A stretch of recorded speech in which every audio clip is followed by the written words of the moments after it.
प्यारे दोस्तों, जब हिंदुस्तान में अभी इस्लाम आम नहीं हुआ था, उस वक्त राजा पृथ्वीराज चौहान की हुकूमत थी। वह रोजाना अपने मुहाफिजों के साथ मंदिर जाया करते थे, जहां लोग देवी देवताओं और आग की पूजा किया करते। उन्हें यही सब सही रास्ता लगता था और वह पुरानी रसूमात में ही डूबे हुए थे। इसी जमाने में एक रात हजरत ख्वाजा मोइनुद्दीन चिश्ती रहमतुल्लाह अलैह अपने घर में सो रहे थे। रात बहुत गहरी थी और हर तरफ सुकून था। उसी दौरान उन्हें एक ख्वाब दिखाई दिया। ख्वाब में उन्होंने देखा कि हजरत रसूल ए पाक सल्लल्लाहु अलैहि वसल्लम उनसे फरमा रहे हैं, ए मोइनुद्दीन, हिंदुस्तान जाओ और वहां दीन का पैगाम पहुंचाओ। वहां के लोग गलत रस्म और रिवाज में उलझे हुए हैं। तुम जाओ और उन्हें अल्लाह के सही रास्ते की तरफ बुलाओ। यह ख्वाब देखने के बाद हजरत ख्वाजा मोइनुद्दीन चिश्ती रहमतुल्लाह अलैह जाग उठे। उन्होंने देर नहीं की और अगले ही दिन अपने कुछ साथियों के साथ हिंदुस्तान के सफर पर रवाना हुए। कई दिनों के लंबे सफर के बाद वह भारत के राजस्थान में अजमेर नामी मकाम पर पहुंचे।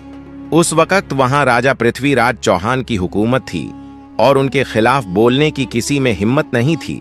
हजरत ख्वाजा मोइनुद्दीन चिश्ती रहमतुल्लाह अलैह जब अजमेर पहुंचे तो लंबे सफर से बहुत थक चुके थे, इसलिए उन्होंने अजमेर के तारागढ़ पहाड़ के दामन में आराम किया। पहाड़ की छांव में बैठकर वह अल्लाह ताला से दुआ करते और लोगों की हिदायत के बारे में सोचते रहे। कुछ दिन आराम करने के बाद उन्होंने फैसला किया कि अब वक्त आ गया है कि वह लोगों तक दीन ए हक का पैगाम पहुंचाए। इसलिए हजरत ख्वाजा मोइनुद्दीन चिश्ती रहमतुल्लाह अलैह और उनके साथी आगे सफर के लिए रवाना हुए। जिस मकाम पर हजरत ख्वाजा मोइनुद्दीन चिश्ती रहमतुल्लाह अलैह ने क़याम फरमाया, वहां के करीब एक बड़ा तालाब था जिसे हिंदू लोग अना सागर कहते थे। उस दौर में इस तालाब की वुसअत और पाकीज़गी की वजह से हिंदू समाज में इसका बहुत एहतराम किया जाता था। लोगों का अकीदा था कि जो शख्स दिन भर गुनाह करने के बाद इस तालाब में गुस्ल करता है, उसके तमाम गुनाह धुल जाते हैं। इसी वजह से वह तालाब को हमेशा दियों से रोशन रखा करते थे। कहा जाता है कि हर रात इस तालाब में दिए जलाने के लिए तकरीबन 3 मन तेल दरकार होता था। तालाब की पाकीज़गी की वजह से वहां हर हिंदू को दाखिल होने की इजाजत नहीं थी। सिर्फ आला तबके के ब्राह्मण ही वहां गुस्ल कर सकते थे और तालाब के पानी को छू सकते थे। उनका मानना था कि अगर ब्राह्मणों के अलावा कोई और पानी को छू ले तो पानी नापाक हो जाएगा। हजरत ख्वाजा मोइनुद्दीन चिश्ती रहमतुल्लाह अलैह और उनके मुरीद तवील सफर से थक चुके थे। कुछ देर आराम के बाद जब नमाज का वक्त हुआ तो हजरत ख्वाजा मोइनुद्दीन चिश्ती रहमतुल्लाह अलैह ने हजरत बख्तियार काकी रहमतुल्लाह अलैह को अजान देने का हुक्म दिया। हुक्म पाकर हजरत बख्तियार काकी रहमतुल्लाह अलैह ने अजान देना शुरू की। उस वक्त हिंदुस्तान में तौहीद का पैगाम और अजान के अल्फाज किसी ने पहले नहीं सुने थे। जब लोगों ने पहली बार अजान के अल्फाज सुने तो उनके दरमियान हलचल मच गई। लोग अपने घरों से बाहर आकर एक दूसरे से पूछने लगे, ये फकीर लोग कहां से आए और ये क्या पढ़ रहे हैं? अजान खत्म होने के बाद हजरत ख्वाजा मोइनुद्दीन चिश्ती रहमतुल्लाह अलैह और उनके साथी अनासागर तालाब के पास जाकर वुजू करने लगे और नमाज के लिए तैयार हुए। जब हिंदू पुजारियों ने देखा कि एक अजनबी दरवेश उनके मुकद्दस तालाब का इस्तेमाल कर रहा है तो उनके दिल में गुस्से की आग भड़क उठी। एक पुजारी बोला, ये दरवेश कहां से आ गया? बगैर हमारी इजाजत के इसने हमारे पाक तालाब को हाथ लगा दिया। हम इस तालाब को बहुत मुकद्दस मानते हैं और इन मुसाफिरों ने इसे नापाक कर दिया है। इसका कोई हल निकालना होगा। इसके बाद हजरत ख्वाजा मोइनुद्दीन चिश्ती रहमतुल्लाह अलैह ने अपने तमाम साथियों के साथ मिलकर जमात के साथ नमाज अदा की। लोग यह मंजर देखने लगे और कहने लगे, ये तो कोई अजीब फकीर है। हमारे मंदिरों में सब देवी देवता मौजूद हैं और ये उनकी इबादत न करके किसी नए खुदा की इबादत कर रहा है। अगर मंदिर के बाहर भी कोई खुदा है तो उसे भी मंदिर में रखा जाना चाहिए ताकि लोग उसकी भी पूजा कर सकें। शाम ढलने लगी। शाम होते ही राजा पृथ्वीराज के ऊंटों के चरवाहे अपने ऊंट लेकर उस मकाम पर पहुंचे। इत्तेफाक से हजरत ख्वाजा मोइनुद्दीन चिश्ती रहमतुल्लाह अलैह उसी जगह पर तशरीफ फरमा थे। जहां आम तौर पर राजा के ऊंट आराम किया करते थे। चरवाहों ने देखा कि एक दरवेश का काफिला उनके मुकाम पर आकर बैठ गया है। उन्होंने हजरत ख्वाजा मोइनुद्दीन चिश्ती रहमतुल्लाह अलैह और उनके साथियों से कहा, अरे फकीर बाबा, आप कहां से तशरीफ लाए हैं और यहां आकर बैठ गए? क्या आपको मालूम नहीं कि यहां रोजाना राजा पृथ्वीराज के ऊंट आराम करते हैं? ये जानते हुए भी आपने यहां बैठने की हिम्मत कैसे की? हजरत ख्वाजा मोइनुद्दीन चिश्ती रहमतुल्लाह अलैह ने उन चरवाहों को नरमी से जवाब दिया, बाबा, हम मुसाफिर हैं और अनजान हैं। हमें मालूम नहीं था कि इस मकाम पर राजा के ऊंट आराम करते हैं। चूंकि हम पहले ही यहां रात गुजारने का इरादा कर चुके हैं, तुम अपने ऊंट आज किसी और जगह आराम देने ले जाओ। आसपास बहुत सी जगह मौजूद हैं। हजरत ख्वाजा मोइनुद्दीन चिश्ती रहमतुल्लाह अलैह का जवाब सुनकर पृथ्वीराज के चरवाहे बोले, फकीर की हिम्मत तो देखो, कहता है कि राजा के ऊंटों को कहीं और ले जाई और खुद यहां बैठे रहेंगे। फकीर बाबा, ये हरगिज मुमकिन नहीं है। राजा के ऊंट अपने ही मुकाम पर बैठेंगे। ये कहकर चरवाहों ने हजरत ख्वाजा मोइनुद्दीन चिश्ती रहमतुल्लाह अलैह और उनके साथियों को वहां से उठाने की कोशिश शुरू कर दी। हजरत ख्वाजा मोइनुद्दीन चिश्ती रहमतुल्लाह अलैह बहुत ही सादा तबीयत के थे। जब उन्होंने देखा कि चरवाहे जोर लगा रहे हैं, तो उन्होंने हजरत बख्तियार काकी रहमतुल्लाह अलैह से कहा, बख्तियार, हम यहां बैठकर क्या करेंगे? जब राजा के ऊंट यहां बैठने हैं तो रहने दो, ऊंट यहीं बैठें। यह कहकर हजरत ख्वाजा मोइनुद्दीन चिश्ती रहमतुल्लाह अलैह अपने साथियों के साथ वहां से चल पड़े। अगली सुबह जब चरवाहों ने ऊंटों को फिर चरागाह की तरफ ले जाने का फैसला किया, तो वह ऊंटों को उठाने लगे, लेकिन बार बार कोशिश करने के बावजूद ऊंट हलचल तक न कर सके, क्योंकि अल्लाह के वली हजरत ख्वाजा मोइनुद्दीन चिश्ती रहमतुल्लाह अलैह ने फरमाया था कि ऊंट यहीं बैठेंगे। अल्लाह रब्बुल आलमीन ने उनकी यह दुआ कबूल फरमा ली और ऊंटों को ऐसा हुक्म दे दिया कि जब तक मोइनुद्दीन चिश्ती खुद नहीं कहेंगे, वे अपनी जगह से हिल भी नहीं पाएंगे। इसके बाद चरवाहे ऊंटों के न उठने की वजह तलाश करने लगे। उनमें से एक नेक चरवाहा बोला, क्या तुम्हें याद है कि हमने कल यहां से एक दरवेश को हटाने की कोशिश की थी? जाते हुए उन्होंने कहा था कि हम जा रहे हैं, राजा के ऊंट यहीं बैठेंगे। मुझे लगता है कि उनके कहे हुए अल्फाज की बरकत से ही राजा के ऊंट उठ नहीं पा रहे हैं। शायद वे कोई बड़े वली हैं या अल्लाह के बहुत मुकर्रब बंदे हैं। इसके बाद चरवाहे राजा पृथ्वीराज के पास पहुंचे और हाथ जोड़कर अर्ज करने लगे, महाराज, हमने बहुत कोशिश की, लेकिन हम आपके ऊंटों को उनके मुकाम से उठा नहीं सके और उन्हें चरागाह में घास चराने के लिए नहीं ले जा पा रहे हैं। राजा पृथ्वीराज ने तज्जुब से पूछा, क्या ऊंटों को कोई बीमारी है जिसकी वजह से वे उठ नहीं पा रहे? चरवाहों ने जवाब दिया, महाराज, ऊंट बिल्कुल सेहतमंद हैं, उन्हें कोई बीमारी नहीं है। राजा पृथ्वीराज ने कहा, तो फिर वे अपनी जगह से उठ क्यों नहीं रहे? चरवाहों ने अर्ज किया, महाराज, कल इस मुकाम पर एक दरवेश बैठे थे। हमने उन्हें और उनके साथियों को वहां से हटा दिया था। जाते जाते उन्होंने कहा था कि राजा के ऊंट यहीं बैठेंगे और उठेंगे नहीं। हमें लगता है कि उसी दरवेश की बात की वजह से ऊंट अपनी जगह से हरकत नहीं कर पा रहे। तब राजा पृथ्वीराज ने हुक्म दिया, अच्छा, जाओ और उस दरवेश को मेरे पास ले आओ। जब हजरत ख्वाजा मोइनुद्दीन चिश्ती रहमतुल्लाह अलैह राजा पृथ्वीराज के दरबार में पहुंचे, तो राजा ने उनसे पूछा, ऐ दरवेश, आपने मेरे ऊंटों पर कौन सा जादू किया है? मेरे ऊंट भूखे मर रहे हैं, कृपा करके अपना जादू उनसे हटा दीजिए। अगर जादू नहीं हटाया तो मेरे ऊंट भूख से मर जाएंगे। राजा की बात सुनकर हजरत ख्वाजा मोइनुद्दीन चिश्ती रहमतुल्लाह अलैह मुस्कुराते हुए बोले, ऐ अल्लाह के बंदे, हम मुसलमान हैं और मुसलमान कभी जादू नहीं करते। तुम्हारे ऊंटों को मैंने नहीं, बल्कि इस संसार के पालने वाले अल्लाह रब्बुल आलमीन ने बैठाया है। उनकी हिदायत से ऊंट बैठे हैं और उनकी हिदायत से ही उठेंगे। लेकिन मैं अल्लाह ताला से दुआ कर सकता हूं कि वह तुम्हारे ऊंटों को उठने की इजाजत दे। इसके बाद हजरत ख्वाजा मोइनुद्दीन चिश्ती रहमतुल्लाह अलैह ने अल्लाह ताला से दुआ की, ऐ अल्लाह, इन ऊंटों को उनकी जगह से उठने की तौफीक अता फरमा। दुआ के फौरन बाद चरवाहों ने देखा कि ऊंट अपनी जगह से उठकर चरागाह की तरफ बढ़ने लगे। यह मंजर देखकर चरवाहे हैरत में पड़ गए और हजरत ख्वाजा मोइनुद्दीन चिश्ती रहमतुल्लाह अलैह की करामत का शहरा पूरे अजमेर में फैल गया। जैसे जैसे हिंदुओं के दरमियान हजरत ख्वाजा मोइनुद्दीन चिश्ती रहमतुल्लाह अलैह की करामतों की बातें फैलने लगीं और इस्लाम की सच्चाई उनके सामने जाहिर होने लगी, मंदिर के पुजारी खौफजदा हो गए। वे आपस में कहने लगे, अगर यही सिलसिला चलता रहा तो सब हिंदू मुसलमान हो जाएंगे। यह सोचकर वे राजा पृथ्वीराज के पास पहुंचे और अर्ज की, महाराज, ये दरवेश हमारे राज्य में बेचैनी फैला रहे हैं। अगर अभी कोई मजबूत फैसला न किया गया तो यह सब हिंदुओं को मुसलमान बना देंगे और फिर हमारे देवताओं की पूजा करने वाला कोई नहीं बचेगा।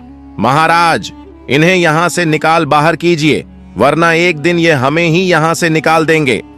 पुजारियों ने और कहा, महाराज, हम आपको एक और भारी बात बताना चाहते हैं। यह दरवेश कहते हैं कि जिन मूर्तियों की हम पूजा करते हैं वे काबिले इबादत नहीं हैं, वे सिर्फ बेजान पत्थर हैं जिनमें कोई ताकत नहीं। यह आम लोगों को इस तरह की बातें बताकर गुमराह कर रहे हैं।